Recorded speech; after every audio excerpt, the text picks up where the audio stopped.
Before we start, there are certain rules which we should understand. The first rule is all mics will be muted by me. And if you want to raise any query, please raise your hand. Raise your hand does not mean like this. Raise your hand when you tap on your screen of the mobile and there is an option of raising of hands. Or you tap on the screen of your laptop and there is an option of raising your hand. So raise your hand and those data would come to me, and I would allow only those persons who raise their hands through their mobile or laptop. And if time permits, I would allow at the last, at the fag end, for the general queries. The second option is, friends, I am very happy to announce that we start at time and end at time. At 11 o'clock sharp today we will start, and we adhere to the timings. Friends, one very important information: Income Tax Appellate Tribunal President would be joining us as the chief guest day after tomorrow, 22nd, Honorable Mr. Justice P.P. Bhatt, and all vice presidents, east, west, north, south, all four vice presidents of the Income Tax Appellate Tribunal will be on this platform. Please join this seminar day after tomorrow at 10:45 a.m. again. And not taking much time, I welcome our chairman, Honorable Shri O.P. Agarwal Sahab, a senior person, a philosopher, guide and friend for all of us. And I would request, his mic is open. I would request him to please take command of the proceedings and start. Shri O.P. Agarwal Sahab. Good morning, Pankaj Bhai. How are you? Sir, good morning and thank you. Morning to all my friends. Sandeep ji, I'm seeing you. Jolly ji, Good morning. Rajesh ji. How all of you are? And I'm very happy to meet you this morning because I have not met my friends for last 30, 40 days. So it's a great pleasure that I'm with all of you. Whatever good words Pankaj has spoken, I understand this last quite some time that nobody in the house has spoken so all good words for me. House is simply tired of serving tea and all this.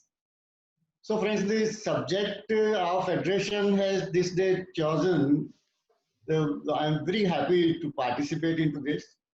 And if I am considered to be taken as to be the person affected with this, I would say that section 68, 69, A, B, C, D, one section has not been added by the Federation. It is 115, B, E and all. So this section 68 itself is a hotbed of litigation. I would, with all confidence at my command, I would say that none of us, I'm not throwing a challenge, but I'm sure that whatever I am saying would make a sense. None of us is untouched with this section. Maybe we are into a practice of 40 years or 4 years or 4 months. Section 68 being a very, very important section of this Act. And I would say it has been legislated threadbare till the Honorable Supreme Court of India. And when we see certain things getting out in favor of the assessees or the trade, we see the government changing law. I'm not going into the controversy of all that, because Brother V.P. Gupta ji is there to address all these issues just after I finish in a few minutes. So friends, section 68, what it says, any sum credited. Now what is that sum, where it is credited, this all creates this plethora of litigation. I myself may have argued, I just don't know, n number of cases on this. But end of the day, the law is to change, the interpretation is to change, the perception of the assessing authority, the perception of the appellate authority, the perception of the Honorable Tribunal, and so on. No soon the perception changes, we give different names. Certain credits, now lastly we have come out with penny stock. Certain credits, lastly we have come out with Calcutta capital. This is surprising whether the capital is Calcutta or Calcutta is a capital. Therefore, I understand that today's deliberations would be of immense benefit to all of us. Wherever, at whatever point of time I am present in this lab, I would be having my questions. as well before Mr. Gupta. I would also wish to resolve things. I would also wish to give direction to the things whenever it comes to me at whatever point of time. I'm very happy to join this once again. And as I said, it's a hotbed of litigation. And if I won't be wrong if I say that it is the hottest bed. There are 3, 4, 5 kind of additions we have been facing. GP additions, all these disallowances and all this. So I just do not know whether we are killing time, whether we are wasting time, whether we are spending time. What constructive we are doing in contesting all these litigations for at least last 40, 42 years. I am doing it. And last certain 50, 60 years, my other brothers, senior brothers must be doing it. So as it is, I am very happy to join you. I once again express my gratitude, goodness to all of you. And one thing I would wish to talk about Pankajji is that he's sounding so senior on the screen that I feel that I am much junior person and I am under his command. Pankajji, I hand it over back to you to be in touch with Shri V.P. Gupta. Thank you all. Thank you, sir. Friends, it was a privilege to hear our chairman, Shri O.P. Agarwal Sahab, a senior chartered accountant, a wizard, a philosopher guide, a patron of all the tax associations in Rajasthan, chancellor of JECRC University, and above all, a friend in need. He is always available, whether it is a case before the tax authorities or the tribunal or anywhere else. Friends, today's speaker, Shri V.P. Gupta, a very senior speaker, a prolific speaker, a person of credentials we cannot even discuss. He has addressed more than 500 seminars. His PPT presentations or his discussions are there. And he's an expert, particularly on 168, 69 and 115 BBE. It was very wisely said by our chairman that 115 BBE has not been covered. And I think Mr. Gupta would be covering in his deliberations this aspect also. We missed it, but it has been rightly pointed out. And at the time of end of the speech by Mr. Gupta, the chairman's concluding remarks and then question answer sessions would be there, and we would be seeing the answers by the speaker and the supportings by the chairman in those. With this, I am very happy to announce also that, friends, again we had crossed more than 425 participants as of now, and we are increasing it. And again, we think that we would be crossing 500 participants again today. And my grateful thanks to all from East, West, North, South, Central India.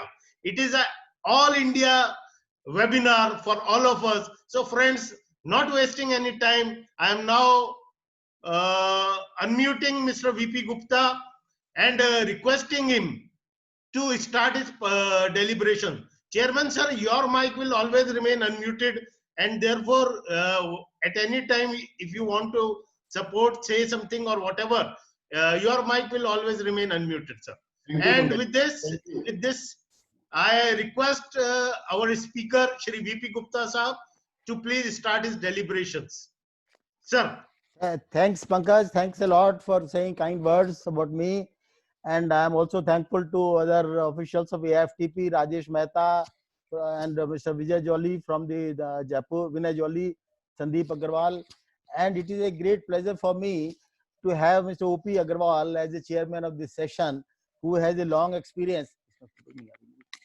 Yeah, voice is coming, sir. Your voice is coming. It's clear. Clear. Who has a long experience in the matter, and in fact he has rightly pointed out that section 68 is the hottest bed of litigation, in fact, and there have been a lot of litigation matters have gone from time to time up to Supreme Court and all that. And in fact he mentioned that about the controversy in section 68, etc. But here our emphasis is this applicability of section 68, 69, etc. in the context of the demonetization. And in that concern, section 115 BBE is the main section, because that is the hitting section under which the liability arises. Pankaj मेरी photo आ रही है आपके पास? Sir, you are on the big screen now. नहीं, You वो तो are on the spotlight video. Okay. You are on the spotlight video. You continue. I am controlling everything. If there is any problem, I would tell you. Okay. So in this presentation, my approach will be basically to deal with the sections 68, etc., in the context of the demonetization. And for that purpose, as I mentioned, section 115 BBE is the primary section, because that is hitting all of us as far as the tax liability is concerned. Therefore, my emphasis will be whether in the circumstances in the demonetization when cash deposits have been made in the bank accounts, whether section 115 BBE can be applied for imposing the higher tax liability. And in that context, we will be seeing whether section 68, 69, etc. will be applicable to the circumstances when the cash are deposited. So primarily the emphasis in this whole presentation is the approach as regards the cash deposits made in the bank account by the assessees pursuant to the demonetization.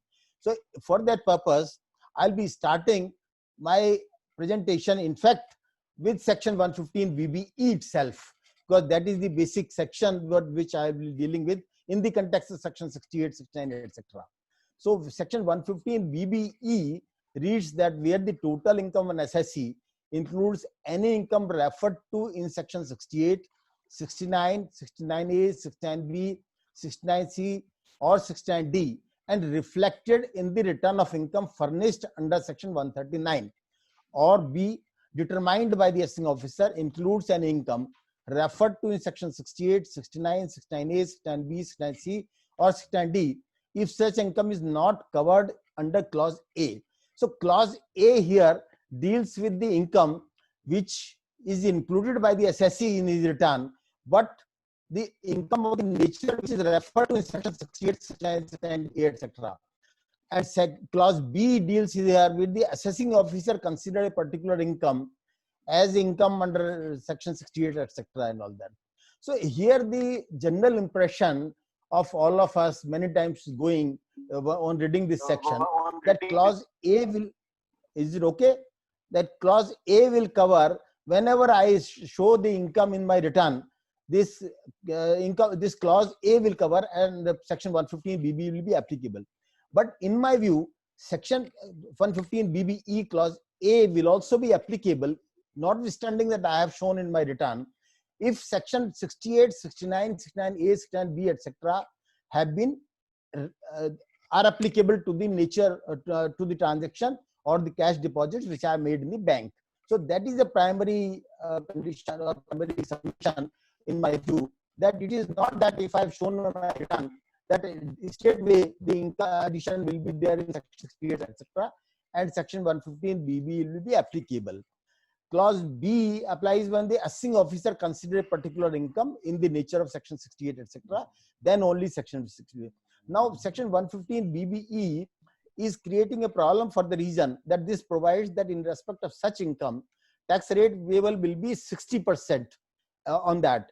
And apart from section 60% of the rate, the section surcharge is payable at the rate of 25%, which makes the total rate 75%. Then SAS is also there 4%, which makes 77%. Then penalty is also there, the interest under section 234C, etc.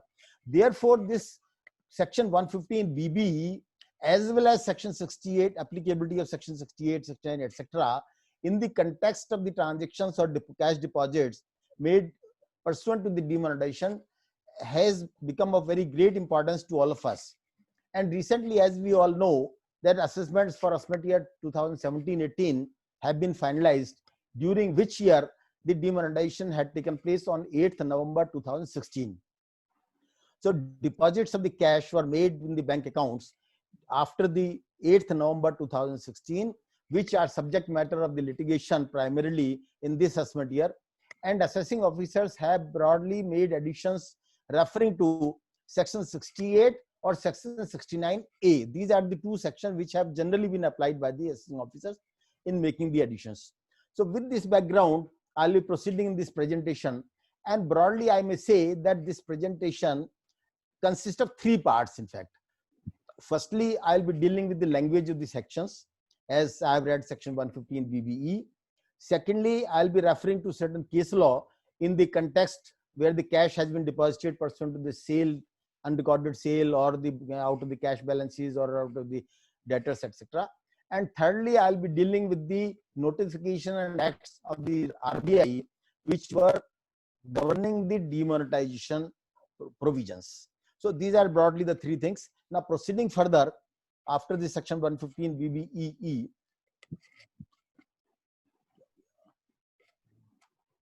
now we have to go to section 68 to see whether section 68 can be applied. Primarily, as I mentioned, that I will be dealing in this presentation the cases of the cash deposited in the bank account, and which will be on account of three things: whether it is on account of unrecorded sales recorded by the SSC, or it will be out of the cash balances available in the cash book, or thirdly out of the recovery from the debtors. These are broadly the cash which have been received by the SSC and have been deposited in the bank accounts, which are subject matter of the controversy. So in that background, we have to see the applicability of the provisions of sections. Now section 68 reads that where any sum is found credited,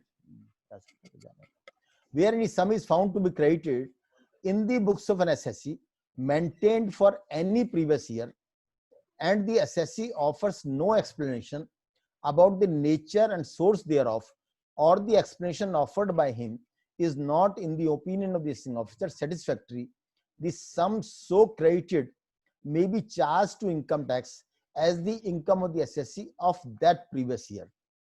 What section 68 envisages that there is a credit entry in the books of account, and then if the SSC is not able to explain that entry, then it will be considered to be the income of the SSC. But what will be the position if I have already considered the amount to be my income? Then straightway I'll say that considering the language and the scope of this section, that transaction which I have already credited in my books of account and have considered as my income cannot be subject matter of section 68. If we look into the background and the objects and purpose of the section 68 and the case law which have been there in the past, we will by and large find that there have been two types of transactions which were made subject to section 68 by the assessing officers and have been subject matter controversy. Sir, sorry to interrupt. Yes, please, please. You have to speak a little bit loudly. Okay, because there okay. are some issues that some people are saying that you are not clearly audible.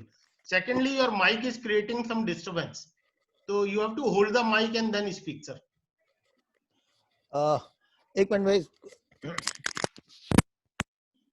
Hello, now you see whether I am Yes, better? yes, it is much better. But it is echoing. It is echoing. Please do it. And again, very glad to inform everybody that we had crossed 600 participants.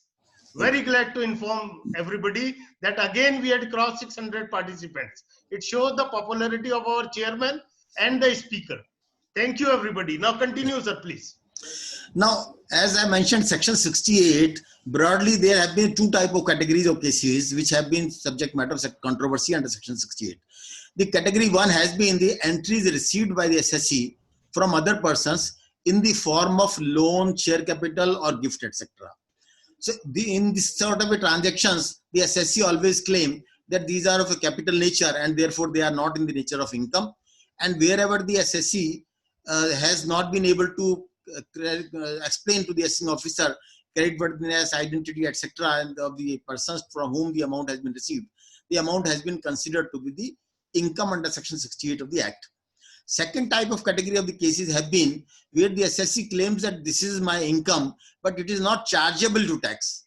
In that situation, the assessing officer had required the SSC to explain the nature of this transaction. And if the SSC has not been able to prove the nature of the transactions, then section 68 has been applied and it has been considered to be the taxable income.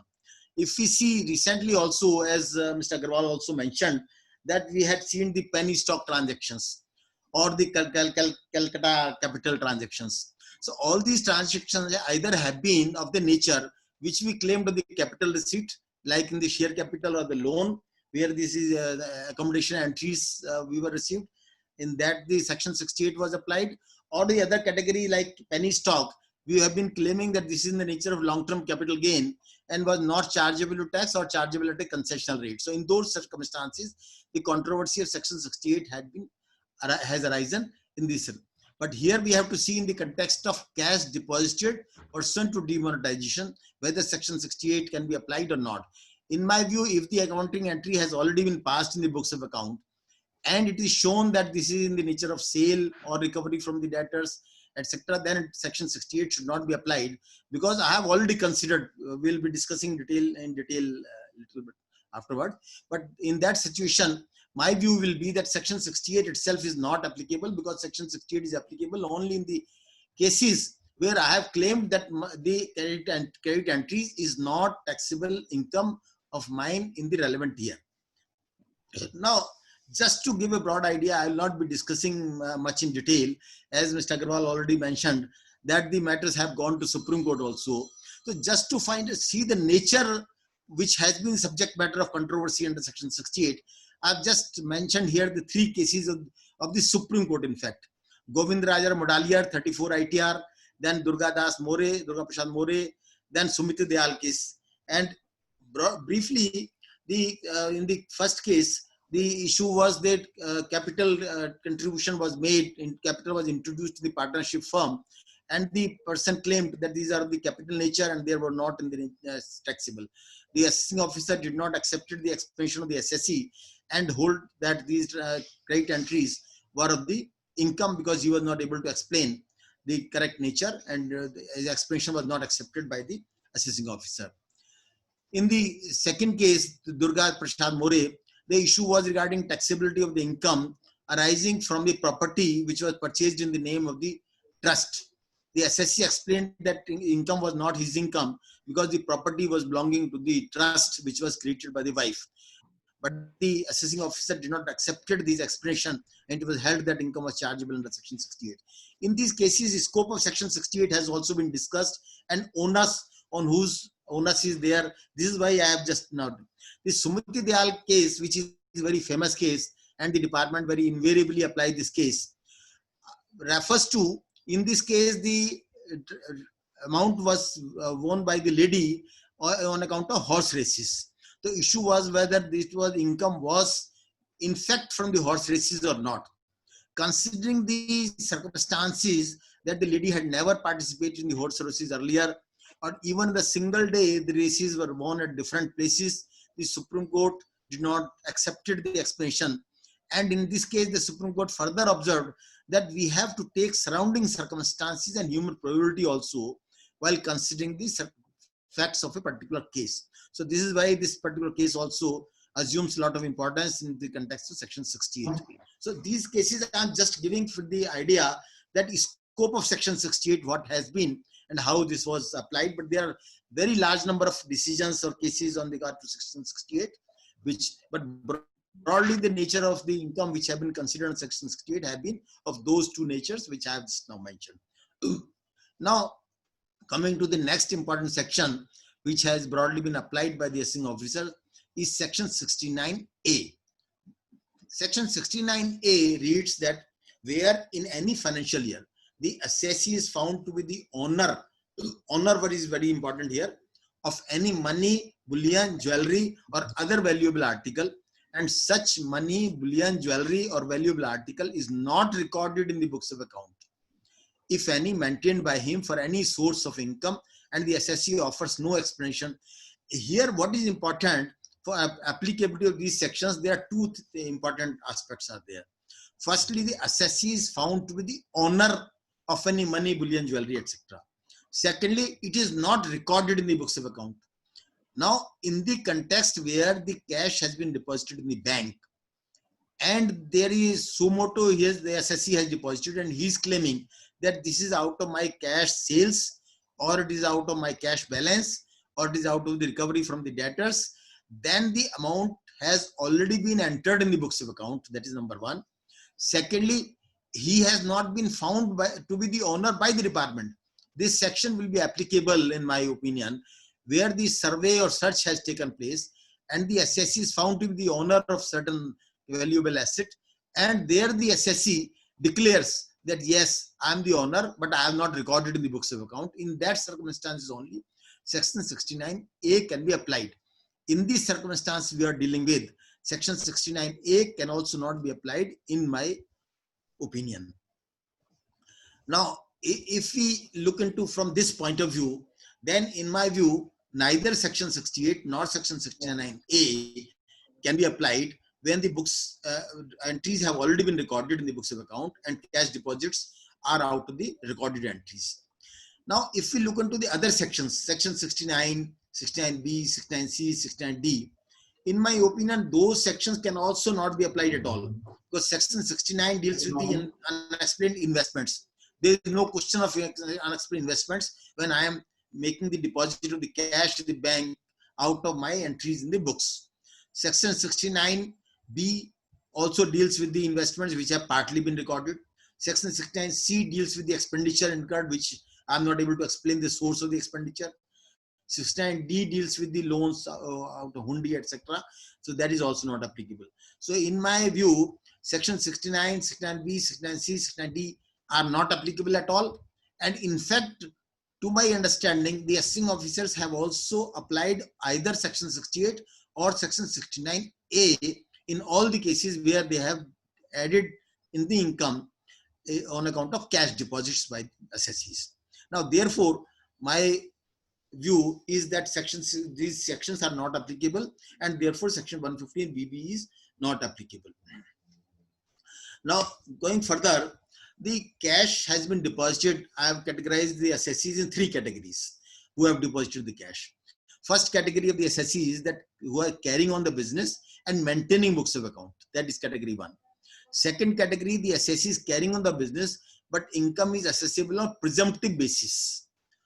Then third category is the assessees an individual and not carrying on the business. He has deposited the cash. These are the three categories broadly of the assessees who have deposited the cash in the bank accounts. Now, dealing with the first category of the assessee who is carrying on the business, the cash by and large has been deposited by the assessee on account of three of nature. That is, firstly, he says that it is out of my sale proceeds. Secondly, the cash balance available in the cash book or in the books, he says. Thirdly, he says that I have recovered from the debtors, and therefore this is out of the recovery from the debtors. These are the three categories broadly from which the cash has been received by the assessees and have been deposited in the banks. Now the assessment for assessment year 17-18 have already been done by the assessing officer in December. We have also filed the appeals before Commissioner Appeals in all the cases. Now the stage is that we have to prepare the appeals for presentation before the commissioners. As soon as the lockdown is lifted, I'm sure that commissioners will fix up all these cases for early hearing, and therefore the issues will arise for preparation of the appeals. Therefore, I have just broadly, I have listed the arguments or the contentions or the basis on which we should prepare our submissions for presentation to the Commissioner Appeals. In fact, here I have just listed the points that firstly, we have to argue that provisions in case the assessing officer has applied Section 68, then we have to say that provisions of Section 68 are not applicable. As I have mentioned here on that line, we have to argue for that. Secondly, we have to say that the amount or the entries are already reflected in my books of account. My profit and loss account has been prepared on that basis. Therefore, the profit which I have shown in my profit and loss account and on the basis of which the return has been filed has already taken into consideration all the cash receipts on account of sale, or on account of cash balance, or on account of recovery from debtors, and therefore no addition can be made under Section 68, and if made, it will result in double addition. This is a very important aspect here, because the entries have already been recorded in the profit and loss account, and I have determined my profit.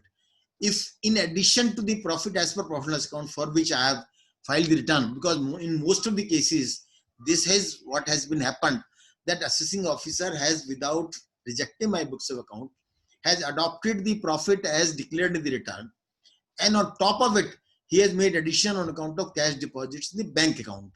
Therefore, in my opinion, there is a straightway double addition on account of that money, and therefore we should take a contention that addition cannot be made under section 68 because entries are already there, and this will result in double addition. Thirdly, even if the case is there that assessing officer has rejected my books, then we have to take a contention that books of accounts cannot be rejected for the reason that all the entries are explainable. They are there.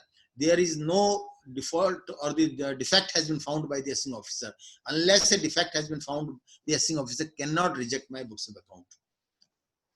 Now, coming to in case the assessing officer has applied section 69A, then we have to take these two arguments which I mentioned, that neither I was found to be the owner by the department, nor the amount has not unrecorded in the books of account because entries are already there. I may mention that I am, as I mentioned earlier, that I am dealing with only with this sort of cases where the cash deposit has been made by the assessee himself, and there is a controversy regarding the nature and the assessing officer.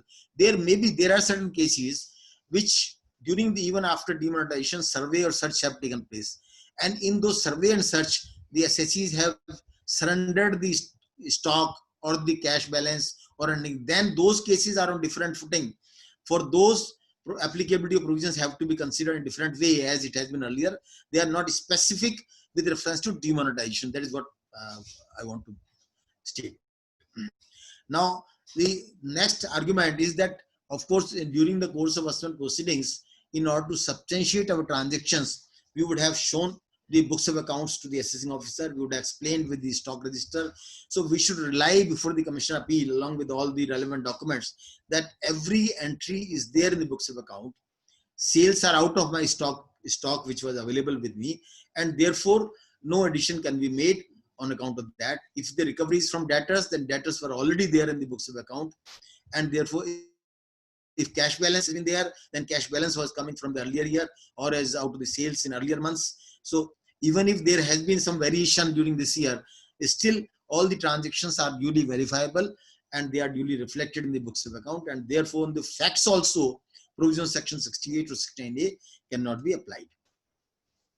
Now, one more very important aspect in this regard is that government had issued certain instructions and notifications pursuant to the demonetization, that how the assessing officers have to deal with the cash deposits or transactions like this. These instructions are very, very useful for us. So everyone should go through the instructions. I have taken out three important aspects from these instructions. Instruction number 3 of 2017, dated 21st February 2017. The point number 1 is that as per the instruction, the assessing officer is required to take into consideration the record of the assessee, such as the stock register, bank statement, sales tax returns, monthly sales summary, possibility of backdating cash transactions, etc. In most of the cases, the assessing officers have made the addition in a very casual manner without going into the detail, or in fact, in many cases, even the sufficient time was not provided to the assessees, in fact. So in those cases, we should also take an argument of the principle of natural justice, that sufficient time was not granted by the assessing officer. Another important aspect arising from these instructions is that in case the cash deposit is out of the cash balance, then instruction says that cash balance as was available on 31st March 2016, to that extent, no addition can be made. Further, the instructions also says that if I explain that I have received the money from my debtor and I give the particulars of the debtor, then assessing officer is required to cross-verify from the person whether he has given the cash to me in pursuance to the as a debtor. Then in case he confirms that yes, I have given, then assessing officer has to take no further action. He has to accept the debt. And in case it is not confirmed, then only the question can arise. Otherwise, in case he confirms, then no action can be taken. But all the assessing officers have not done anything like this in these assessment year. Lastly, it is also very arising from these instructions. Instruction says that the assessing officer should seek approval of the higher authorities, that is additional commissioner or the commissioner, before making addition. After he has verified, then he should refer the matter to the higher authority, and then only the addition could be made. But in most of the cases, to my understanding, the approvals have not been taken by from higher authorities, and therefore this ground can also be taken in the contentions while raising before the commissioner appeals. Now, I have taken just few cases, though there are large number of cases in regard to all these matters, but I have taken few cases because cases have been earlier also where the on account of sales transactions, the amount was entered in the books of account, but still the assessing officer had made the addition on account of cash deposit in the bank account, notwithstanding that assessee was explaining that these are out of my sale proceeds. So this sort of situation have arisen in the past also in regard to certain transactions. So this is one of the case of Delhi High Court in the case of Kailash Jewelry House. Here the cash of rupees 24 lakh was deposited in the bank account. The assessee explained that I have already recorded the sales in my books and profit as per profit and loss account has been declared in my return. Therefore, and it is duly verifiable from the stock and cash position in the books, and therefore no addition can be made. But assessing officer still made the addition. In these circumstances, also the addition was deleted by Commissioner Appeal as well as Tribunal, and High Court also upheld the addition, and it was observed that it is not in dispute that sum of rupees 24 lakh was credited in the sale account and had been duly included in the profit disclosed by the assessee in the return. Therefore, cash sales could not be treated as undisclosed income and no addition could be made. Once again, in respect to the same, the High Court dismissed the appeal of the department. So this is a direct decision, in fact, to this sort of circumstances which are arising at present. Now, another case I have taken, this is from Bombay High Court. Here, because in many cases, the assessing officers have raised the issue that you have to provide addresses of all the buyers who have made the cash purchases also. That issue has also been raised by the assessing officer in many cases. So this case is directly on that aspect. Here also the assessing officer had raised an issue that he required the assessee to provide all the addresses of the buyers who had made the cash purchases.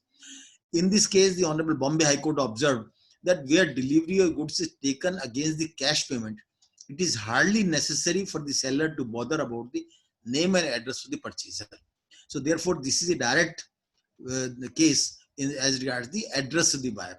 But now, as compared to the position when this case had arisen, now the position is different in regard to the transactions where we are required to take the PAN number, etc., report the transactions which is beyond a particular limit, that is 2 lakh, etc. That in those cases we must take the permanent account number. If we are failure, if not taken that, then there can be difficulty. But in other small cases, this decision will directly apply. And in this case, it was also observed by the assessee's account books are to be accepted unless on verification they disclosed any default or defects which cannot be reasonably and satisfactorily explained by the assessee. This is on rejection of books of accounts. This aspect is there, that books of accounts can also not be rejected. Now, next decision, this is the MP High Court, Madhya Pradesh High Court. Here, this survey had taken place, and during the case of survey, the slip was found where the cash sales of Bardana was recorded. 2 transactions of the sale of Bardana amounting to rupees 10 lakh was recorded. And correspondingly, there was cash also of rupees 10 lakh was found in that. The assessee after that entered the sale of the Bardana and deposited the cash in the bank account. In these circumstances, it was accepted by the Madhya Pradesh High Court that the transaction cannot be rejected and it has to be assumed that the cash sale of rupees 10 lakh was from Bardana, and this is, and the High Court also observed that this will result in double addition if in case the further addition of rupees 10 lakh is made, in spite of the fact that assessee has already recorded the transaction in the books of account. There is another decision of the Gujarat High Court I have taken. Here also the issue was whether in case of a sale which is already recorded in the books, can the further addition be made? Here the assessee was an exporter. The assessing officer received an information that there was a export sale of 70 lakhs which was bogus.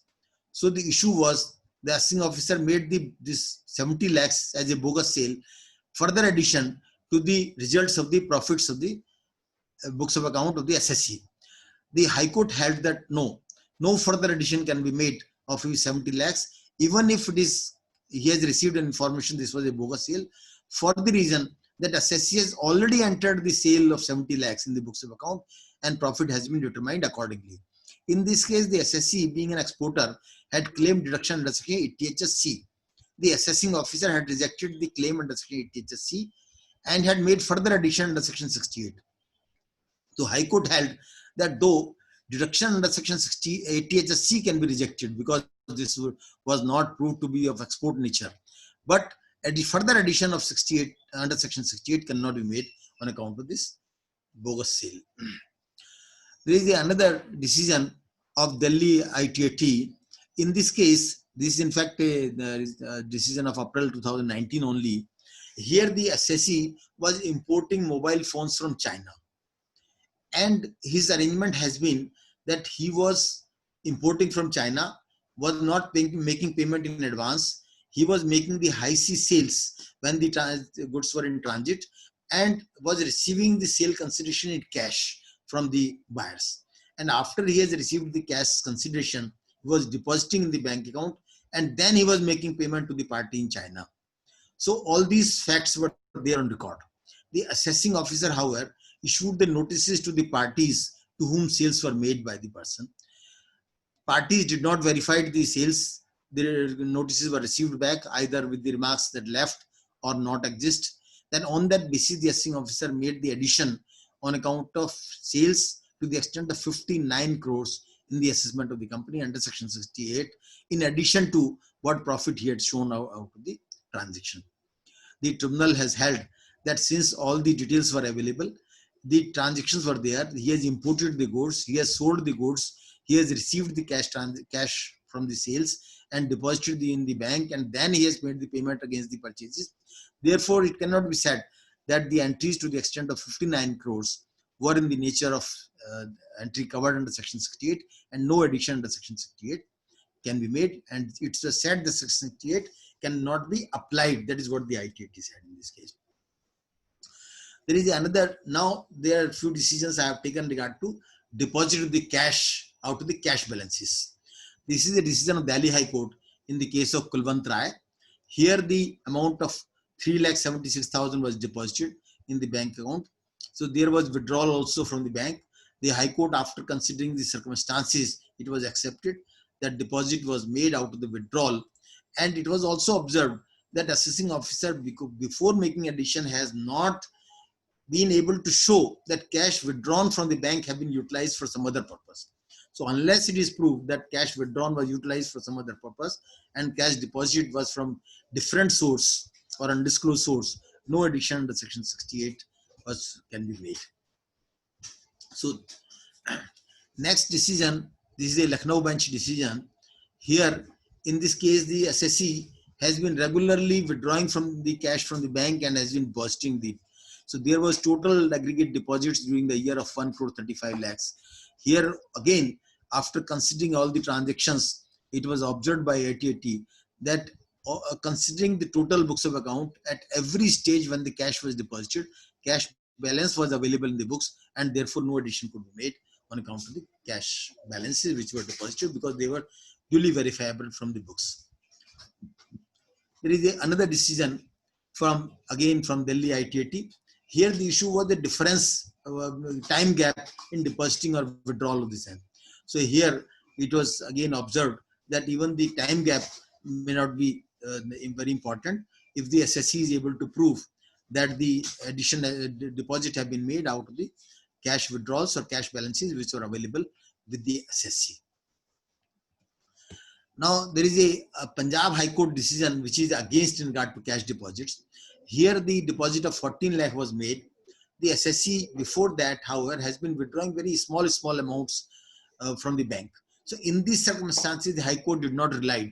High Court said that since very small amounts were being withdrawn, and there were only two withdrawal of 2 lakh each in the last 2-3 months, and therefore this cannot be assumed that he has been accumulating the funds like that and has deposited amount of his 14 lakh in the bank account. Now, in this case, it was also observed that gap of 2-3 months which were there can also not be accepted, which were not be probable. That is what the High Court used the words. Now, the another kind of assessees are the assessees who are carrying on the business, but income is assessable on presumptive basis. In case of presumptive basis assessments, we have the number of decisions are there in regard to this also, which says that in case the cash receipts from the business transactions have been within the prescribed limit, which is subject matter of presumptive assessments, then it is to be assumed that all the receipts are from the business and no addition can separately be made on account of cash deposits. In this regard, I have just taken two cases. One is from Punjab Haryana High Court, and another is from Cochin Bench, recent November 2019. Now, the third category of the assessees is the individuals who have deposited the amount in the 68. And so in this case, the one more argument is available. The assessees who are not carrying on the business, deposit has been made in the bank account. So the section 68 is not applicable for also for the reason that he is not maintaining books of accounts. As we all know, there have been number of cases to the fact that only cash book, bank passbook is not the books of account of the assessee, and on that basis addition cannot be made in section 68. Though there is some contrary decision also, but this argument needs to be taken in this. Again, as far as the section 69A is concerned, in my view, section 69A is also not applicable in this case. Again, same argument is to be taken that the assessee himself has deposited the money in the bank account, and therefore it cannot be said that department has found him to be the owner of the money. He himself was the owner, and again, because it is already recorded in the bank account, bank passbook, therefore it cannot be said that this is an unrecorded deposit. Now, I have just picked up the 3-4 more decisions which have recently come to my knowledge, and the recent decision, one of the decision is of the Lucknow bench of IKT, which is decided on 10th January 2020. In this case, the search had taken place in the case of the assessee. During the course of search, a diary was found where the sales were recorded, and the assessee in the statement stated that these amounts to the aggregating to 1.51 crores represent the unrecorded sales in the books of account. No cash was found, only the diary was found where it was recorded that these are unrecorded sales. Assessee accepted during the course of search. And after the search, he entered all the sales in the books of account and determined the profit accordingly and filed the return of income. But notwithstanding that assessee had already recorded the sales in the books and shown the profit accordingly, the assessing officer made the addition under section 69A or to the extent of rupees 1.51 crores. In this context, the appeal was filed. And when the matter came before the tribunal, the assessee took specific grounds, which I am now contending now that ground should be taken, contention should be taken. Assessee took the additional ground before the tribunal that in these circumstances where there are unrecorded sales, which have already been entered in the books of account, section 69A is not applicable, and consequently section 115 BBE is also not applicable. This was also the argument. The additional ground was taken. Tribunal accepted the additional ground, and after accepting the additional ground, the tribunal deleted the further addition made by the assessing officer on account of 1.51 crores under section 69A of the Act. So this is a very good decision which is directly applicable in the facts which we are considering. There is another decision of the Madras High Court. In fact, this relates to the assessment year 2017-18 itself, which we are considering. In this case, I have taken this case for the two reasons, in fact. One is that in this case, against the assessment order, the statewide writ was filed before the High Court. Department, of course, took the contention before the High Court that the alternate remedies available, the assessee should have gone before the Commission of Appeal, etc. But the assessee was able to convince to the High Court that because as per the books of account, proper cash balances were there, they were arising out of the sales recovery from debtors, and deposits to the extent of 67 lakhs have been made by the assessee, which are duly entered in the books of account. The cash balances are as per books, and the assessee officer has not gone into the transactions carefully and has not considered the submissions of the assessee, and therefore there is a high-handedness on the part of the assessing officer, and therefore the assessment order deserves to be set aside. He has neither given a proper time nor he has examined the submission details of the assessee. Considering these aspects, the High Court has set aside the order and remanded the matter to the assessing officer to go into the details and to consider the facts and then only proceed further. So this is important from this point of view. Another recent decision of the ITAT Chandigarh bench. This is the decision of August 2019, but this is, though it relates to the earlier year, this is assessment year 2014-15, but this is also important from the point of view of section 68 and 115 BBE. Here, the assessee had deposited cash in the bank of rupees 5,65,000, and the assessing officer assessed the same under section 68, read with section 115 BBE. Assessee explained that this was his income from the boutique business which he was carrying on, and therefore this has already been entered in the books of account. Profit as per profit loss account to the extent of rupees 4,98,000 has been disclosed in the return, and therefore no further addition could be made on account of cash deposits. The honorable bench very abruptly observed that arbitrary willful reluctance to look into the facts cannot be upheld, because in all the cases which we are now talking about for assessment year 17-18, what the assessing officers had done, they have not carefully gone to the explanation of the assessees. They have just arbitrarily made additions on that. So this particular sentence is very important. This says arbitrary willful reluctance to look into the facts cannot be upheld. So the assessing officer, the honorable tribunal, set aside the assessment order and directed the assessing officer to examine the claim. Another very important decision, which is of just 20th March 2020 decision of Indore bench. And in this case, the assessee was a doctor by profession, and the search had taken place in this case, and some hundi loans, which short-term loans given by the person, were found during the course of the search. He disclosed, surrendered during the course of search, that there have been the short-term loans given by him to various persons aggregating to 7 crores. That amount he surrendered during the course of search, and he accepted that this is undisclosed income and chargeable to tax accordingly. So after that, he passed the entry in the books of account, debiting the debtors in the books and crediting the income from undisclosed sources in the accounts, and therefore after that he prepared the accounts on that basis. But subsequently, during the same year itself, he recovered the money from all his debtors to whom the loans were given, loanees, and along with the interest, and aggregate amount of rupees 7.34 crores being the amount of loan and interest recovered was deposited in the bank account. The assessing officer, while making the assessment, in addition to this income surrendered by him, which was already accounted for and taken in the return, the assessing officer made addition of 7.34 crores on account of the cash deposited in the bank account under section 68. In these circumstances, the honorable bench of ITAT Indore held that since the assessee had himself surrendered the amount of 7 crores, he has given, though he had not given the full addresses of each of the parties, but he had given the name, the particular document of the hundi, etc., and the date of maturity, and then amount subsequently he had recovered against each of the loan, and then that was deposited. Therefore, no further addition to the extent of 7.34 crores could be made in the case of the assessee. In this case, the issue was also of section 263, because the two assessments, earlier the assessing officer passed the order and he made the addition.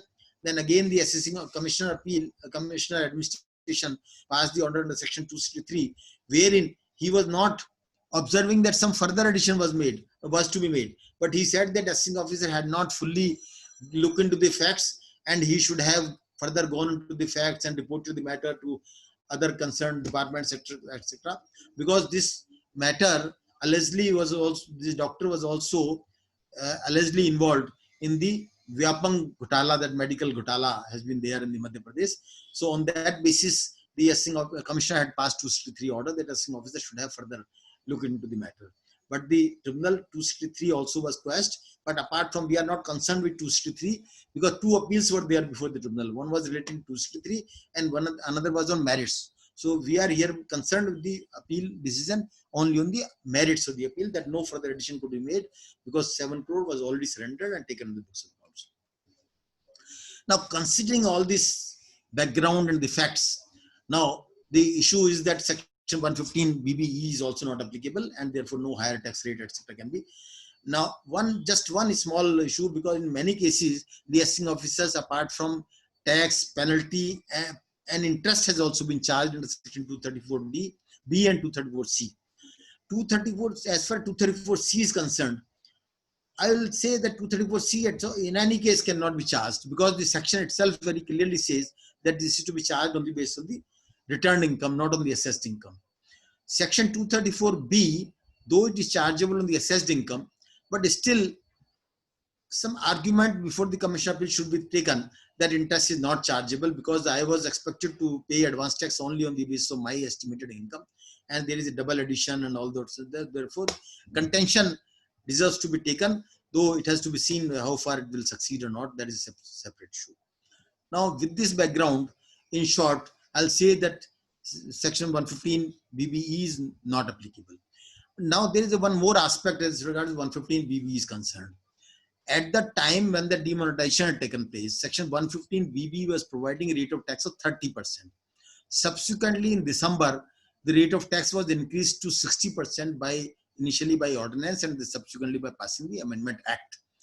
Now the issue is, some of the view is there arising that this amendment, which had taken place subsequent to the demonetization, or in most of the cases subsequent to the cash deposited in the bank account, this is of retrospective nature, and therefore 60% rate cannot be applied to the transactions which had taken place prior to amendment in the law. And on this aspect, the writ petition has already been filed before Gujarat High Court, and therefore the notice on that has been issued, but the matter has yet to be heard about it. But that is matter before Gujarat High Court. Let us hope that some favorable decision comes. But I may just mention that in my personal opinion, this argument that this is a retrospective amendment is not valid. This is my personal opinion, in fact, for the two reasons. Firstly, this is not a retrospective amendment, because as per the well-settled legal position, rate of tax as with the law is applicable as on the first day of the April of the relevant assessment year. Assessment year is 17-18. That is on 1st April 2017. So as on 1st April 2017, higher rate of tax has been there under law, and therefore this cannot be said to be retrospective. And every year in the Finance Act also, Part 1 of schedule is applicable to the relevant assessment year, which is there, which is the rate applicable. So on that basis, this is not a retrospective amendment. More so, even if it is a retrospective amendment, then this is a well-settled legal provision of the law from the Supreme Court that the legislature has the power of retrospective amendment, and therefore rate could have been varied. And many times surcharge, etc. rates have been increased in the past also. Now coming to third part, on this basis, I have to say that 115 BB is also not applicable, and this is no reason. Now I come to the last part, which is very important, very, very important. In fact, very carefully we should look into this. Here I am dealing with the notification, the acts of the RBI, and on this basis, sir, sorry to interrupt. We have 2 more minutes. Pankaj, you have to bear with me 5-7 minutes. This is a very important aspect, please. Okay. So yes. Up to 12:05, please conclude by 12:05. Yes. Okay. Now here it is very, very important aspect. The one important aspect is that after 8th November 2016, if I have received the old notes from somebody else, whether I have done anything wrong or not, could I receive or could I not receive? That is the issue what we are considering, because in most of we are professionals dealing with not directly looking to the RBI Act, etc. We are generally in the impression that after the 8th November, we could not take the old notes. But here the study shows that we could take the old notes. There was no illegality. That is what I am just trying to point out from these notifications. Since this notification came on 8th November 2016, on which demonetization had taken place, here the notification is the central government hereby declare that specified banknotes shall cease to be the legal tender with effect from 9th November 2016. What this notification says, these notes will cease to be the legal tender with effect from 9th November 2016. We have to see what is the effect of the cease to be the legal tender. That is very important. Now this notification further says that value of the specified notes to be credited to the bank account maintained with the bank. So I could deposit in my bank account, and therefore there I will get the full credit for that amount. Thirdly, this notification also said that value of the specified notes tendered may be credited to a third party account provided specific authorization. Say I have to take the money from somebody else. He could deposit in my bank account. He could go to the bank and deposit the amount in my bank account, provided I have given the authority to him. Meaning thereby that if I had to take money from a debtor, he could go to the bank and deposit the money in my bank account.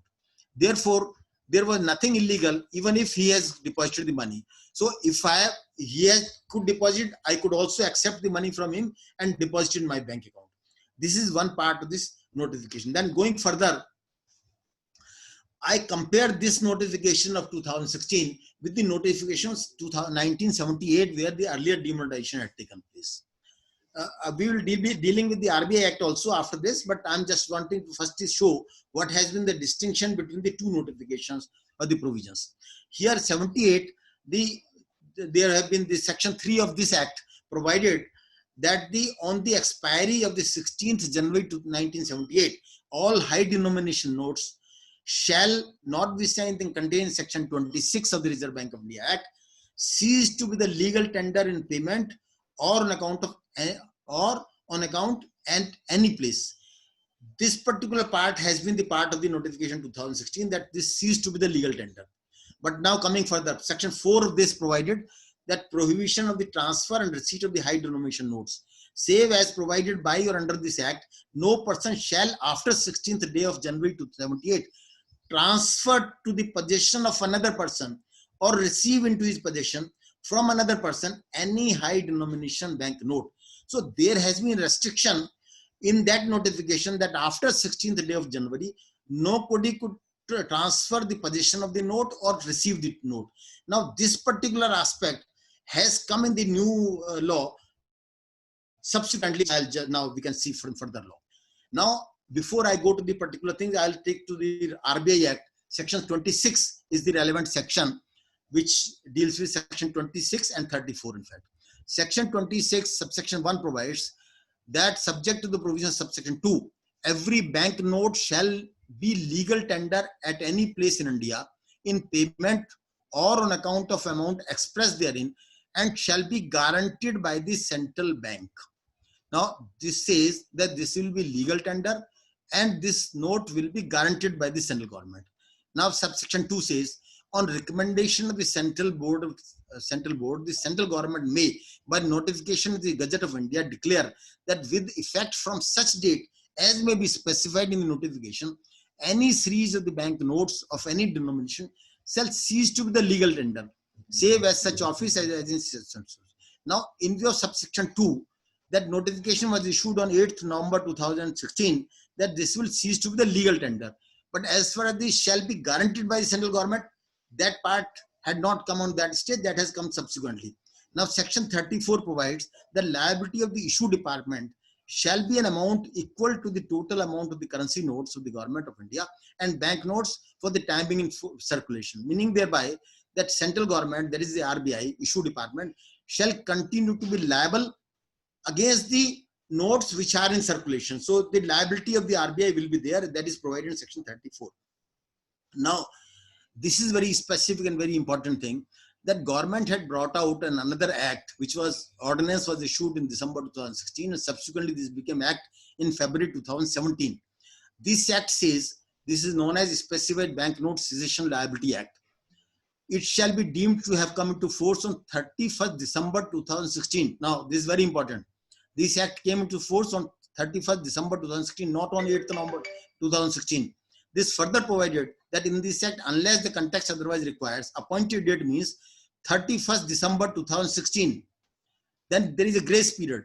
Grace period means the period as may be notified by the central government. Now, section 3, that was section 2. Now section 3, this is very, very, very important for our purpose. This says that on and from the appointed date means 31st December 2016, not 8th November.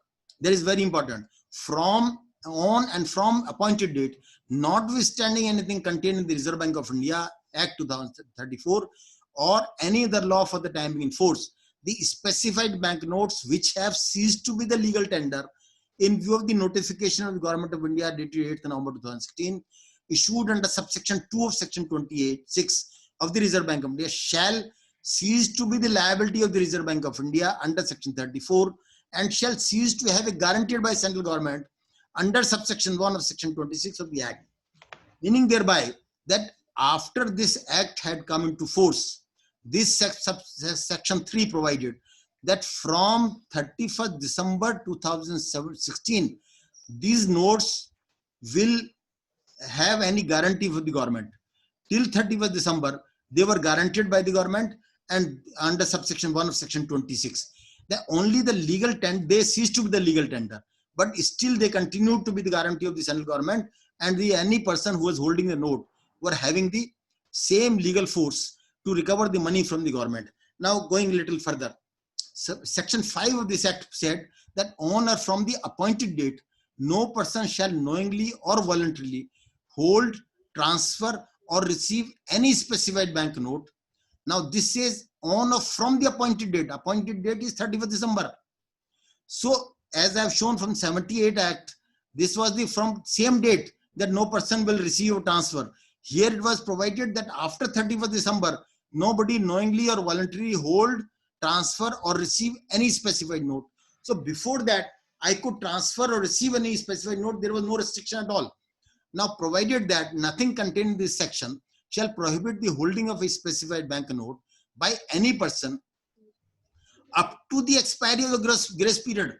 So up to the expiry of grace period, I could still hold the notes. Or after the expiry of grace period, not more than 10 notes in total, irrespective of denomination, or not more than 25 notes for the purpose of study and research. So this provided that till the appointed date, there was no restriction. I could transfer, etc., etc. Nothing, no restriction. Only after 31st December, I could not transfer or receive. But I could hold up to the grace period. Grace period in case of a, I'll just show, in case of citizen residents, it was up to 31st March. In case of non-residents, it was up to 30th June. Now, further important, section 7 is also very important. Whoever contravenes the provision of section 5, which section 5 means transfer or holding, shall be punishable with fine, which may extend to 10,000 rupees or 5 times the amount of the face value of the specified banknotes involved in contravention, whichever is higher. So the penalty provision also came into operation only after I have breached the section 5. Section 5 comes into operation on 31st December, not on 8th November. So after from 8th November to 31st December, I could give, I could take, I could do anything with the notes. There was no difficulty at all. And the guarantee of the central government continued. The only ceased to be the legal tender. Now we'll see the effect of the legal tender also. Sir, last 2 minutes. Just 2 minutes. No, yes. Sir, I have to close because there are a lot of queries. Right. Just 2 minutes. Last 2 minutes, sir. Yes. Now the grace period I have already mentioned. This was the notification which says in case of residents it was 31st March, and in case of non-residents up to 30th June. Now what is legal tender, what is non-legal tender? There is no definition given in the Act, but I have taken from Wikipedia, etc. What is the meaning for just for understanding purpose? Legal tender is a form of money that court of law are required to recognize as satisfactory payment for any monetary debt. Each jurisdiction determines what is the legal tender, but essentially it is anything which when offered, tendered in payment of debt, extinguishes the debt. Means any person who is offering the money to anybody in a legal tender, then it will dispose of, it will satisfy the debt. But still any person can refuse to accept this. I will not accept. Many times it happens that I will not accept the cash. I will take payment in so and so. Now non-legal tender means, no, it is the form of money which is generally accepted, but legally not bound to accept it, such as a check, bank drafts, etc. So bank draft, etc. is a non-legal tender. So once on 8th November 2016, the notes became non-legal tender. This became my option whether I accept or I do not accept. But it doesn't cease to be the guarantee of the central government is still continued. There was no law which prohibited me from not receiving or not giving or not holding the notes till 30th December 2016. Till that date, I could deposit it in bank account without any restriction. Therefore, no illegality is there. Even if I have received the money from any person, any debtor on account of sale or any transaction, it was only a non-legal tender which has no implication at all, no penalty, no provision. So on this conclusion is that there has been no illegality and there were provisions section 68, 69 are also. This is all I had to say. I hope I have been able to explain the point. Right, thank you, Pankaj. Sir, you have to close the screen share. Okay, I would close it. Okay. Friends, we had a wonderful session by our learned speaker, Shri VP Gupta Saab. I think the chairman's popularity and his popularity, that today we had crossed 680 participants. Today we had crossed regularly 600 participants. And as of now also, we are more than 600 participants from all over India. I would be asking our chairman for his chairman's concluding remarks. But before that, some informations. On 22nd, that is Wednesday, we will be having Income Tax Appellate Tribunal President, Mr. Honorable Justice P.P. Bhatt Saab as the chairman of the session. We will be having 4 vice presidents of East, West, North, South of the Income Tax Appellate Tribunal as the guest of honors. And we will be having the speaker, Shri Rajesh Mehta, our national vice president on income tax topic of capital gains, its effect, controversies and judicial decisions. So friends, it's a really achievement for AIFTP that the head of the Income Tax Appellate Tribunal, the chairman, the president and the vice presidents have agreed to join our webinar. And it is because of the popularity and joining of you all. I thank you all and request you all to circulate this information, join this webinar in a large number and make it successful there. Tomorrow we have a session on RERA controversial aspects, recent aspects and judicial decisions. And the speaker is Mr. Sanjay Gia, Chartered Accountant. And the chairman of tomorrow's session would be a senior Chartered Accountant, Mr. N.K. Gupta, Chairman, Mangalam Builders and Developers, Jaipur. So again, it would be a wonderful session tomorrow. And with this, I would now request our chairman, Shri O.P. Agarwal Saab, to say his chairman's remark. Shri O.P. Agarwal Saab. Just a minute, there are... Sir, you have to unmute your mic. Yes, sir. Your mic is there. Yes, sir. Continue. Thank you, Pankaj. In fact, I would say that the event had been wonderful. Gupta Saab have elaborated things in such a nice manner, such a lucid manner. And whatever he has left, it is only the practice part. He has made aware with the entire legal position. But there are a lot of things while the things are practiced before the AOs, before the appellate authorities and all. So I understand how much time we are left with for the questions. So that's, sir, we have to close at 12:30. So we have almost 30-40 queries. So whatever time we will be taking. Can we take up the queries first and then give me? Yes, sir. Yes, sir. Yes, sir. I would be taking up the queries first. Please. I would be taking up the queries. So Gupta Saab, what we will do is I will call up the names. Yes, you can answer the queries. Okay, and Chairman, sir, your mic would be open, so you can supplement any answer, or if you have a different view, you can put your view also, sir. Thank you. With this, I would start with Mr. Sanjeev Anwar from Bihar. Sanjeev bhai. Sir, good afternoon. Yes, good afternoon. My query is whether provisions of section 115 BBE are applicable in case of application filed before Settlement Commission when income in the nature of section 68 to 69D are being disclosed. Before Settlement Commission, 245 C1. Gupta Saab. I think that will depend all on the Settlement Commission, how the Settlement Commission decides how it is to be done. But you will be claiming before the Settlement Commission that this is from the business income and all that. What sort of nature is there. All the matter will depend upon how you put up before Settlement Commission and how the Settlement Commission accept your version. I think on that basis, if it is accepted that this is undisclosed income, not from the business, etc., then probably it may be applicable. Thank you, sir. Mr. Shamlal. Mr. Shamlal, are you there? Okay. Mr. Dilip Lohia. Mr. Dilip Lohia. Yeah. Are you there? Mr. Dilip Lohia?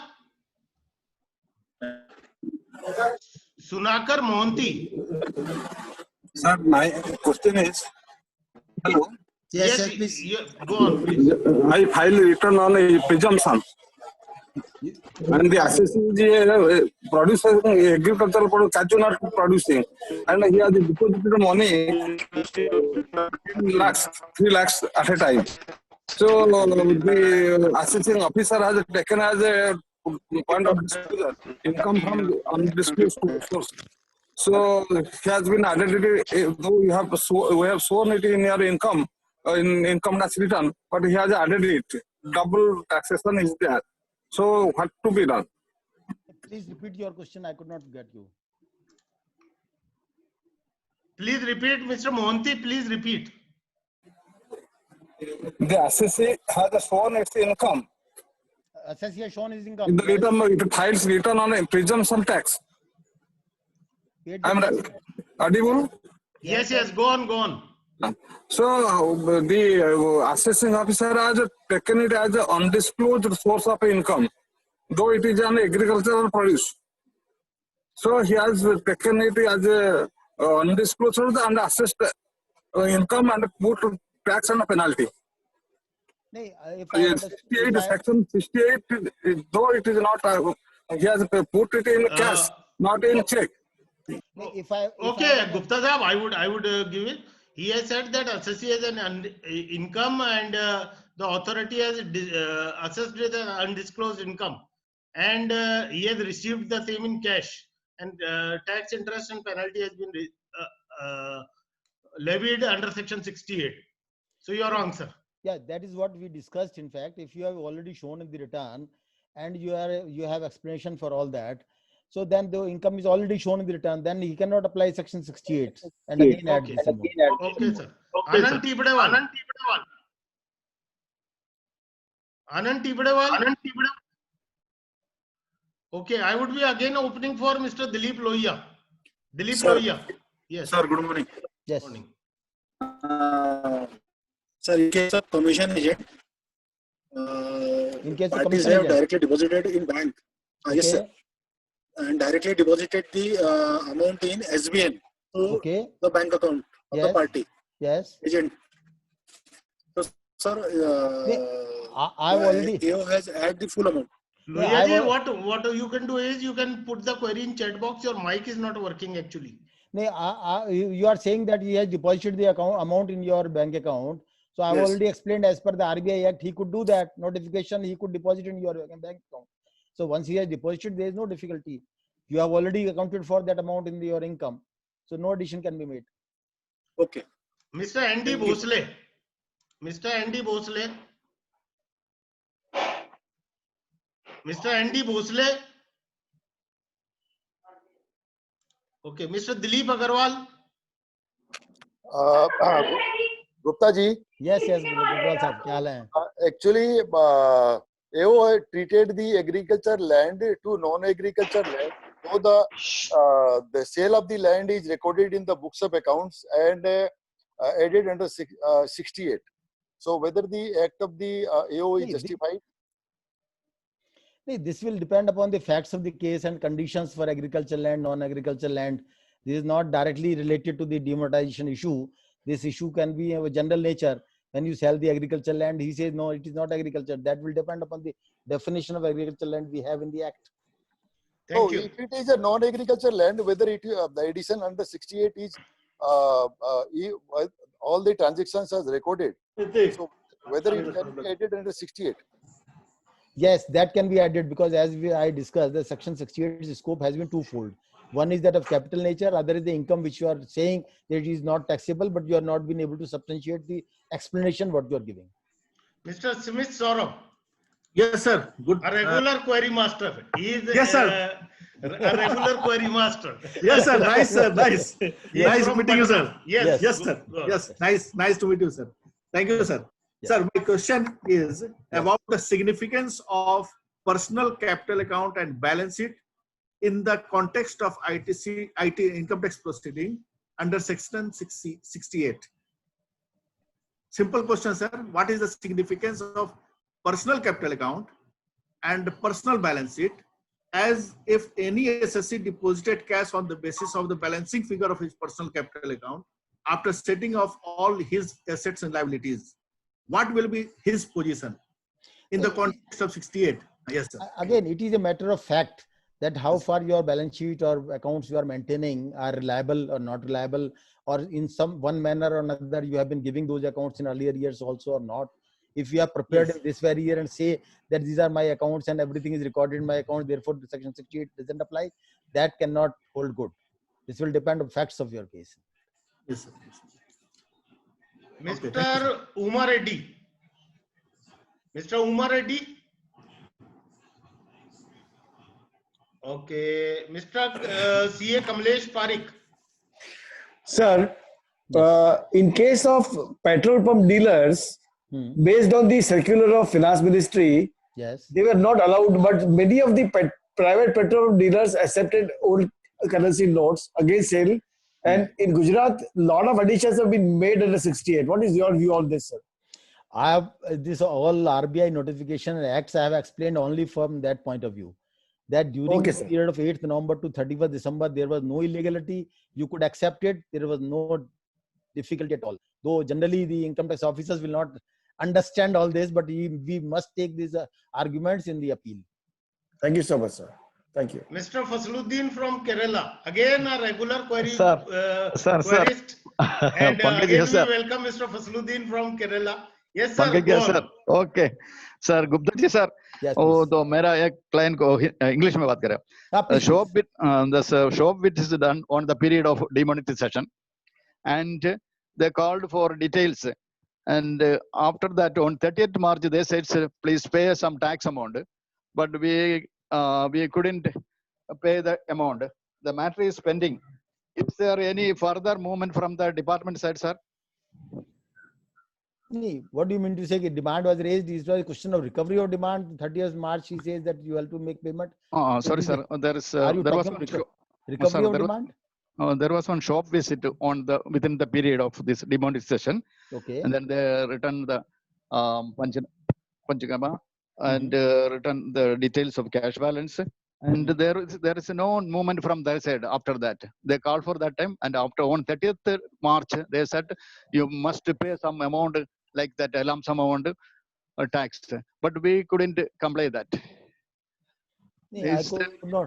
I could not understand your. If I have understood, do you mean to say that in the 2016-17 financial year, after demonetization, the search or survey was there at the shop, and some surrender was made, but after that there is no assessment, no return, no notification, nothing was done by you or visual department. Do you mean to say this? Sir, I think there is some confusion, so we can take this query later on. Okay, because sir. Other people are there. Okay. Mr. Mukesh Nemani. Mr. Mukesh Nemani, are you there? Thoda, you have to speak loudly. Yeah, my question is, in one of my case, the return was evidently could not be filed. आवाज नहीं आ रहा. Speak loudly. Speak loudly, Mukesh ji. Hello. Speak loudly. Can you hear me? No. Hello. Can you hear me now? Yes. No. Hello. Yes. Now. In one of my cases for the assessment year 17-18, the return was inadvertently could not be filed. Okay. And I was subjected to addition under section 68 and 69 capital A. Okay. So due to non-filing of returns, somehow misinterpret the assessing officer, can he misread or misinterpret the provisions in other way? As Operation Clean Money, OCM, under OCMs, the returns were selected for scrutiny. If you have not filed the return, then obviously he has to make the assessment. So assessment would have been done on 144, and then addition would have been made either in 68 or 69 or whatsoever it is. So you have to explain why return was not filed and why addition should not be made, and whether addition made by him are on the basis of some sustainable basis or not. That is what you have to argue in the appeal. Mr. Vishwaraj Agarwal. Mr. Vishwaraj Agarwal, you have to unmute your mic if you are there. Hello. Yes. Can you hear me, sir? Yes, I can hear you. Yes, sir. One of my SSC, he is a practicing lawyer, advocate. Okay. Hello. Yes.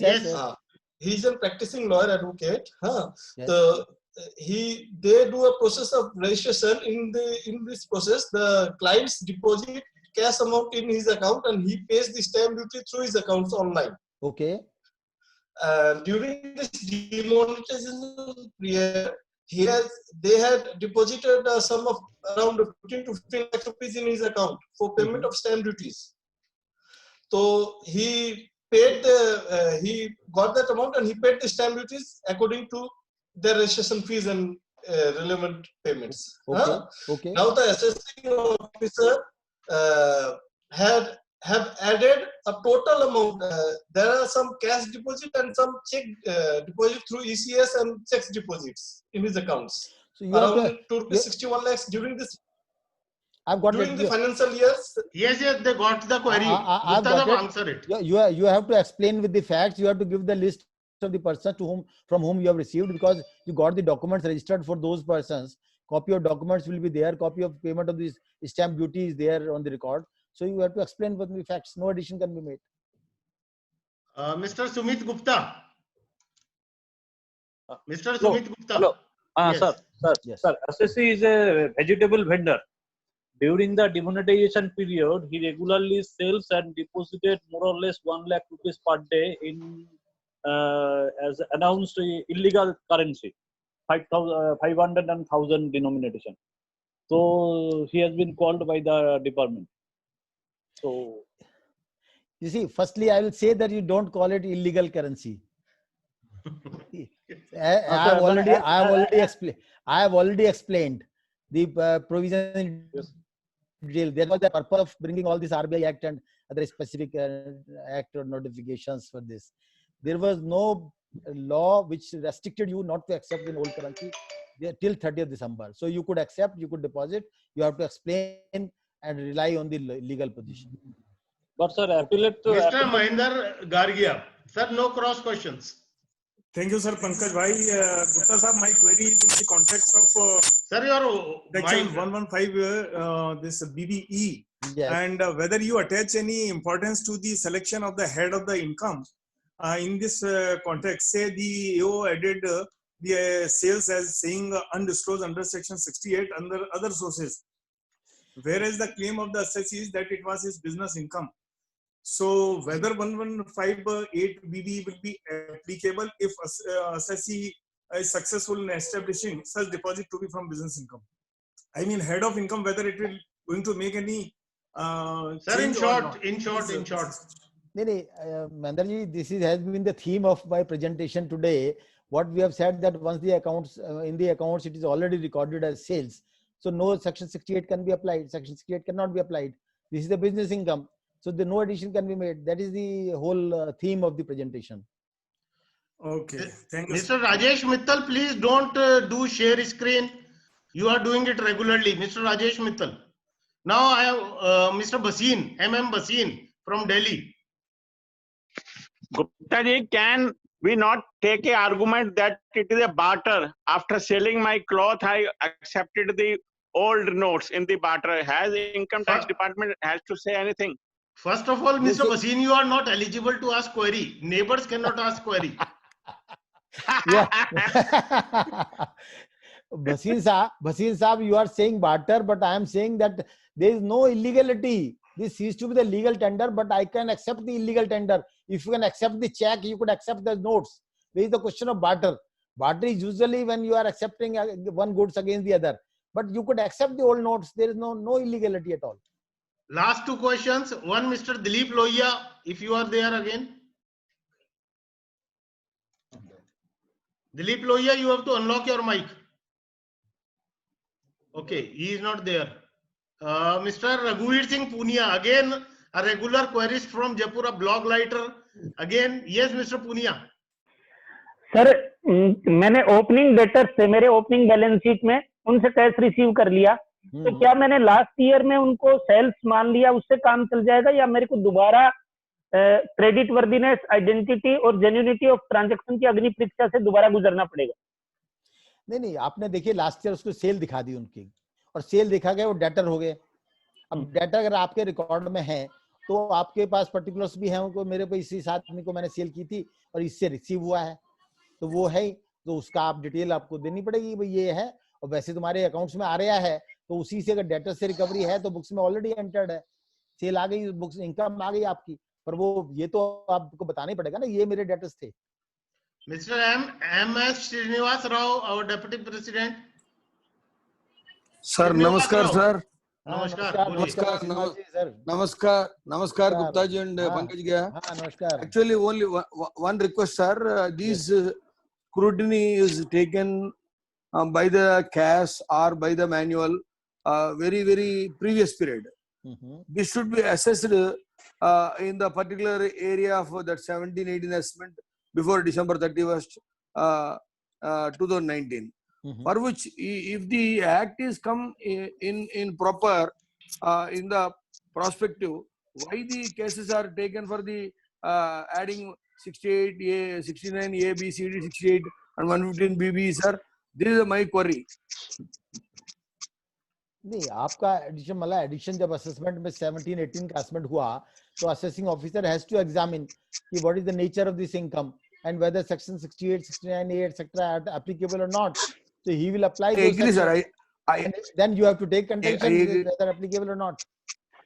I agree, no cross sir. Question. We don't have time, sir. Sorry, we don't have time. Last two queries again. I'm just trying to get maximum queries. Vinod Miskin. Vinod Miskin. Are you there? Speak loudly. Your voice is not clear. Speak loudly. Your voice is not there. No, I am not getting your voice. I am not getting your voice. Mr. Ashish Rastogi. Mr. Ashish Rastogi. Yes, sir. So my question is that in respect to assessment year 16-17, there was a search proceeding. The books of accounts were maintained, and everything was recorded in the books of accounts. Based on that, the assessing officer has levied penalty under section 271 AAB in respect of the sales which has been recorded. His contention was that the department 271 AAB we invoked in respect of unexplained sales. Then I've already recorded everything in my books of accounts. If you have recorded, you have to explain this is already included. There is no question of additional tax or additional penalty or anything like that. You have to explain. Thank you, sir. Saksham Garg. Yes, sir. My question is, if my assessee has collected more than 2 lakhs in a single data in a single year, so it levy the 269 SS penalty. You see, 269 SS penalty is altogether a different aspect. If you have violated that section, then you have to explain why you accepted reasonableness or justification you have to give. Otherwise, you are liable for penalty. Nitish Goenka. No cross questions, sir. No cross questions. Nitish Goenka. Nitish Goenka, are you there? Yes, sir.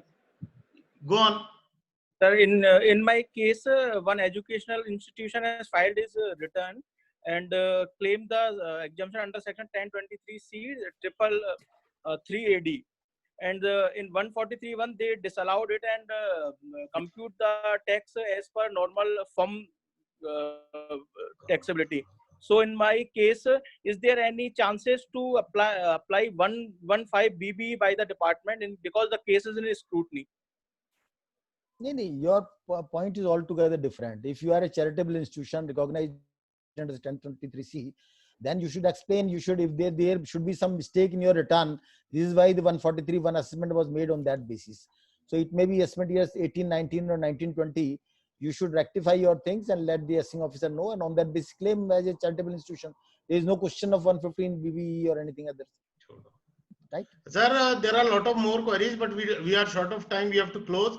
I would now request our chairman, Shri O.P. Agarwal Sahab, to give a concluding remark. But before that, I would request our speaker to add, if he wants to add something in 1 minute.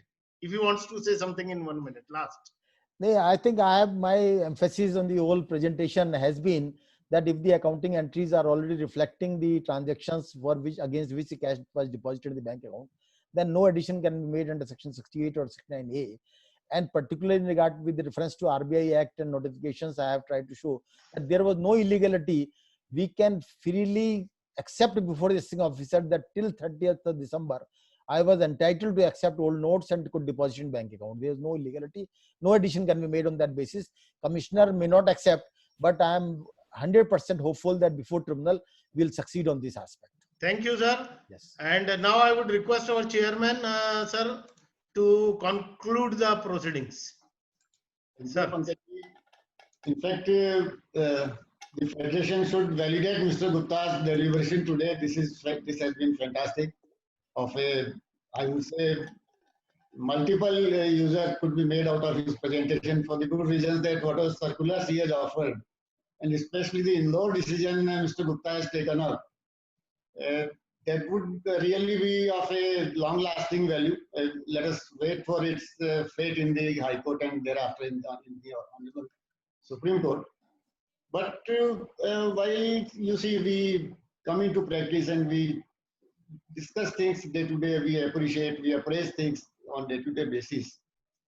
We practitioners many times lag behind on few things. We don't really care for the evidences which we produce.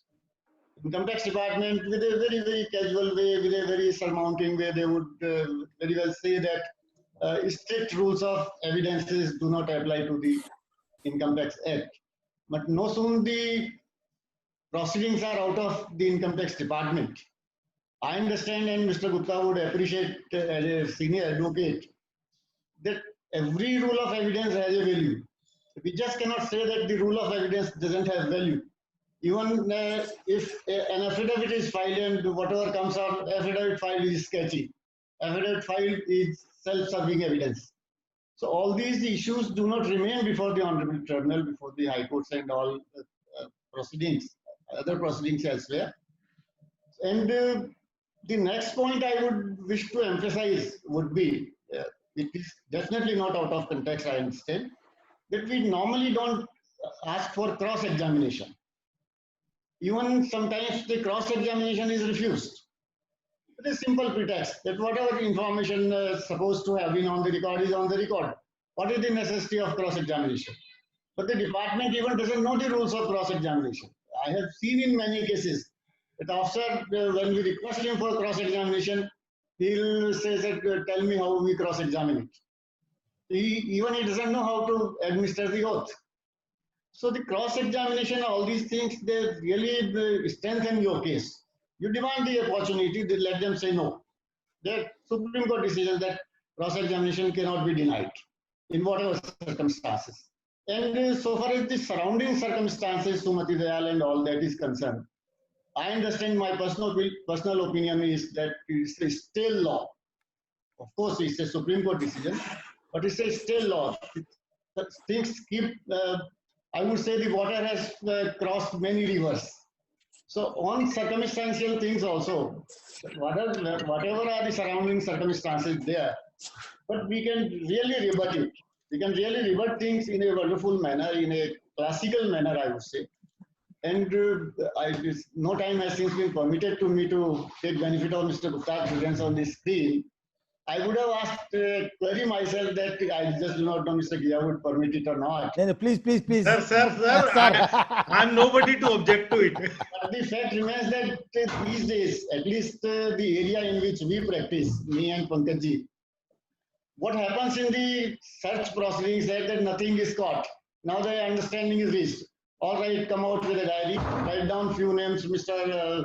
V.P. Gupta, Mr. Pankaj Ghia, Mr. Anil Mathur, and all my friends sharing the screen, Sandeep also, Jolly ji. So we write names. V.P. Gupta sahab Delhi, Pankaj Ghia ji, JLN Marg Jaipur. बाद में, after about say a year's time or 5-6 months time, I really recover it. I do not know. I also know that you all understand how to and what to recover, where to recover, because it never existed.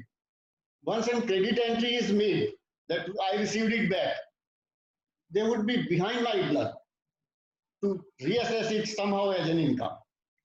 I would contend that it has been assessed as an income. It was a voluntary or whatever, under pressure, whatever it was. I have since accepted, have included it in my return of income. Still, they would tax it. And the best contention which would come out would be there is no immediate source to it. So I just do not know whether Mr. Gupta would comment it or not, because the few things happening in the department, the assessee understands, the department presses, whatever it goes. But once that income is assessed in the hands of the assessee himself, what would be the good reason that it is denied later on? And especially when Mr. Gupta has referred in Indore decision of 20 itself, yes. I would wish that he enlightens us on this also. Sir, you are very right. In fact, once the income, that is what I've been trying to explain, that once the income has already been assessed, whether I surrender by myself or whatsoever have been the circumstances, then the assessing officer cannot add the same income again to my assessment, and therefore this will result in double addition. That is the theme of all my, when the sales are entered in my books, I have already determined the profit on that basis. If the assessing officer says that again I will add, it cannot be added. And in the case of Indore bench also, that has been a specific issue. Once the assessee himself offered that amount for tax, and then again the same amount is being added to his income on account of recovery from the loans, same loans, so no addition can be made. So this is a very legal. So we get a support from Mr. Gupta, yes, to reach Jaipur when we contest all these cases. Yeah. I've been coming to Jaipur bench also. We thank you, sir. Yes, we thank you, sir. And I would, Pankaj would take another 10 seconds. No, sir. You can continue, sir. जो आदर्श राज की स्थिति है, जो कहीं ग्रंथों में, वेदों में कहा गया होगा कि बजट कैसा बनाया जाए, रामराज कैसा हो, उसके एक कॉन्टेक्स्ट में किसी कवि जी हैं, कोई दिल्ली के ही हैं, गुप्ता साहब के अड़ोस पड़ोस में के रहते होंगे, उन्होंने कहा कि मणि माणिक महंगे किए, सहजे तृण जल नाज, जो महंगी चीजें, बड़ी चीजें, मणि माणिक उनको महंगा कर दिया, मस्जिद को महंगी कर दी, जो पंकज जी यूज करते होंगे, सहजे तृण जल नाज, तिनका पानी अनाज वगैरह टैक्स छोड़ दिया, तुलसी सोई जानिए राम गरीबन बाज। तो हम उम्मीद कर रहे हैं कि इस कोरोना के बाद क्या पता वापस रामराज आ जाए और हमारे बजट ही ऐसे बनने लगे कि ये डिमोनेटाइजेशन और ये सारी चीजें हमें फेस नहीं करनी पड़े। So with this I am extremely grateful. I am Agarwal साहब, हमारी अनफॉर्चुनेट सिचुएशन यही है कि हमारे जो बजट बनाने वाले हैं वो सीबीडीटी में, वो जो है वहां पर डिफिकल्टी है, वो उनकी जो अप्रोच है, जो थिंकिंग है, वो that is a major issue. In fact sir उनसे भी बातें कभी होती हैं तो बताते हैं कि हमें आईएमएफ का प्रेशर है, हमें वो सर एक्सप्लेनेशन है जो भी कुछ है। सर एक बात मैं ऐड करना चाहूंगा, आपने कहा मेरी रिकॉग्निशन की बात एएफटीपी में, वो तो पंकज जी बहुत अच्छी तरह जानते हैं और उन्होंने कहा कि भाई मैं तो एक जो भी मेरे से हो पाता है मैं एएफटीपी में कंट्रीब्यूट करने की कोशिश करता हूँ अपनी तरफ से, आर्टिकल्स में, स्पीचेस में, जो होता है। मैंने आपको सुना है जयपुर में आपसे मिला भी। And I am getting lot of recognition from AFTP also. And in 2018, I was given an award for the best contribution for professional development in that year. AFTP तो मदर बॉडी है, मुझे भी एक बार मौका मिला इस रीजन का vice president बनने का। I am enjoying to be associated. I am enjoying to be associated with the AFTP and the persons like Pankaj and all. It's a wonderful organization. Thank you very much. Extremely obliged. Thank you, Pankaj. Thank you, Agrawal Sahab. Thank you, Agrawal Sahab. Yes. Thank you. Thank you, sir. I am grateful to both the speaker and the chairman, sir, for today's wonderful session. Friends, कल हमारे chairman जो थे उन्होंने एक चीज कही थी, रामायण और महाभारत की तरह वापस मैं कहूंगा रोज सुबह 11 बजे, कल भी हम सुबह 11 बजे वापस मिलेंगे. Do come, and if you want to have a video recording of today's session, please join our webinar group. Thank you, everybody. It was wonderful because of your joining. It was wonderful because of the chairman's personality. It was wonderful because of the speaker personality and deliberation, and it was more wonderful because you had been patronizing this AFTP webinars daily, day in, day out. Tomorrow 11 o'clock again we'll meet and have a fantastic session on RERA, controversial aspects and judicial decisions, with Sanjay Ghia as the speaker and Mr. N.K. Gupta, senior chartered accountant and chairman, Mangalam Developers, as the chairman for tomorrow's session. Friends, my gratitude to all of you, and please join our WhatsApp group. Please circulate our information, and not to say again, not to repeat again. Day after tomorrow, we will be having the President Income Tax Appellate Tribunal and the Vice President's Income Tax Appellate Tribunal on our webinar. It would be a wonderful opportunity with the speaker, Mr. Rajesh Mehta from Indore. So do join us in large numbers. We would be circulating the information. Please circulate in all the group. Please circulate to all your nearbys. Please circulate to all your professional friends, all the professional association, and make this webinar series a success. It is only because of you that we are successful. Now I would request Sandeep Agarwal, the Secretary, Central Zone, to say a vote of thanks. Sandeep.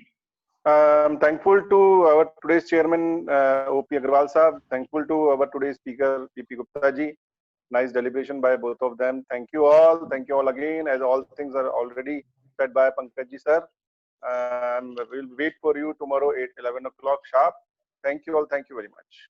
Thank you, everybody. Thank you. Happy to see you, sir. Thank you, sir. And I am ending this meeting now. Bye-bye. Bye-bye all. Have a good day. Have a good Monday. Bye-bye. Thank you.